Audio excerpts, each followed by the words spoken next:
Salam sejahtera saya ucapkan kepada Tuan Pengerusi Majlis, barisan pengadil yang arif lagi bijaksana, para peserta yang saya personakan dan hadirin yang saya hormati. Salam perkenalan, salam keluarga Malaysia bersatu teguh bercerai roboh. Salam sawit Malaysia hebat. Saya berasa amat syukur kerana dapat menyampaikan pidato saya yang bertajuk Sawit Malaysia, Aset Negara Perlu Dihargai. Hadirin yang dikasihi sekalian, bukannya bersulukan batang pisang, bersulukan bulan matahari, minyak sawit boleh menyihatkan tubuh badan. Bahawa kesihatan itu harta yang paling bernilai bagi setiap Bani Adam di dunia ini tidak dapat disangka.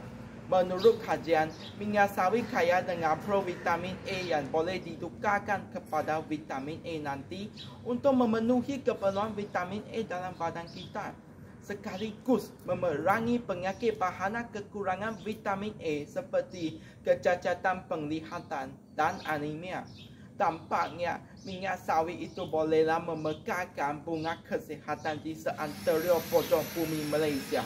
Hadirin yang dihormati sekalian, mulai berkicau hari siang, minyak sawit bolehlah diproses untuk menghasilkan 1001 produk yang bermanfaat.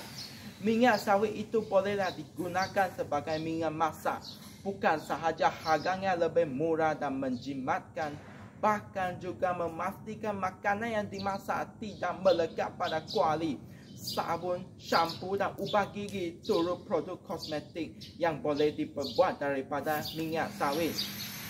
Memasang pelita tengah hari, kelapa sawit menggalas peranan yang tidak boleh diseledorkan dan diapakan untuk memacukan dan merancangkan pembangunan ekonomi negara supaya bersukat sama paras, bertimbang sama berat dengan negara-negara gegasi yang lain seperti China, Jepun, British dan seumpamanya.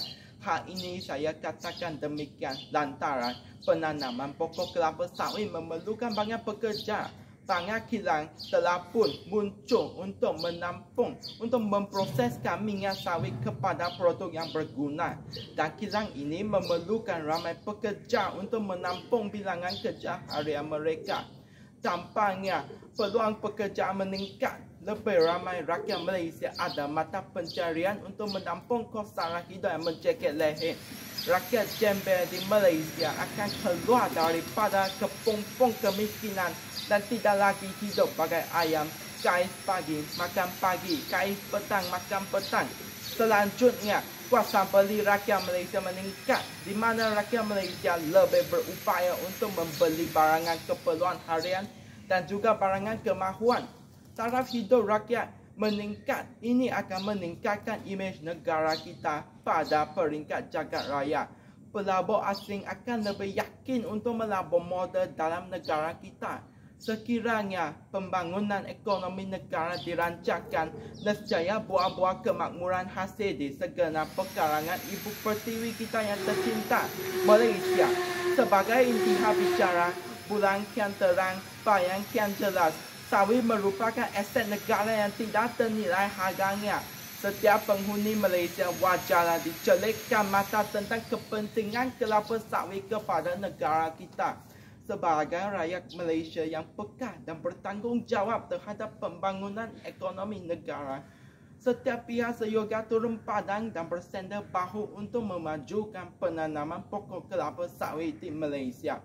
Seandainya rakyat Malaysia berganding bahu dan bersenda bahu untuk memajukan penanaman pokok kelapa sawit, pastilah aspirasi negara untuk mempelopori bidang pertanian antarabangsa direalisasikan. Sebelum saya mengakhiri pidato saya tentang kepentingan kelapa sawit kepada tanah air kita, saya ingin menghulurkan terima kasih kepada para hadirin dan partner hakim yang sudi meluangkan masa untuk mendengar dan menghayati ucapan saya. Dan saya ingin menyusun 10 jari untuk meminta maaf terhadap segala kesilapan dalam pidato saya. Izinkan saya mengakhiri pidato saya dengan segera pantun. Ibu pergi pasar pagi, harga murah memikat hati, kelapa sawit kita hargai, kemakmuran negara kita nikmati. Sekian, terima kasih.